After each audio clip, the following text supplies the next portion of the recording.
খাসির মাংস যে এত মজা হতে পারে তা এভাবে না রান্না করলে হয়তো বুঝতেই পারতাম না।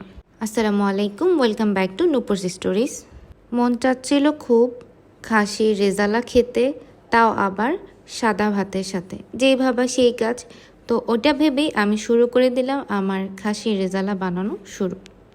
প্রথমেই সয়াবিন তেলের মধ্যে আমি পেঁয়াজ কুচি দিয়ে ভাজা ভাজা করে নিচ্ছি। পেঁয়াজটা একেবারে ব্রাউন হয়ে আসার পরে আমি তেজপাতা দিয়ে দিয়েছি, আর এখানে আমি একটু সামান্য পরিমাণে পানি অ্যাড করেছি। এর মধ্যে আমি পরিমাণ মতো লবণ, আমার সিক্রেট মশলা, তারপরে হচ্ছে আদা রসুন বাটা 1 চা চামচ দিয়ে দিচ্ছি, হচ্ছে গুঁড়ো মরিচ, তারপরে হচ্ছে আমি অ্যাড করেছি এটাতে সয়া সস, তারপরে টমেটো সস, তারপর টক দই, গুঁড়ো দুধ দিয়ে ভালোভাবে মাংসের জন্য কিছু কাঁচামরিচ অ্যাড করে দিয়েছি। এতে ফ্লেভারটা খুবই ভালো লাগবে।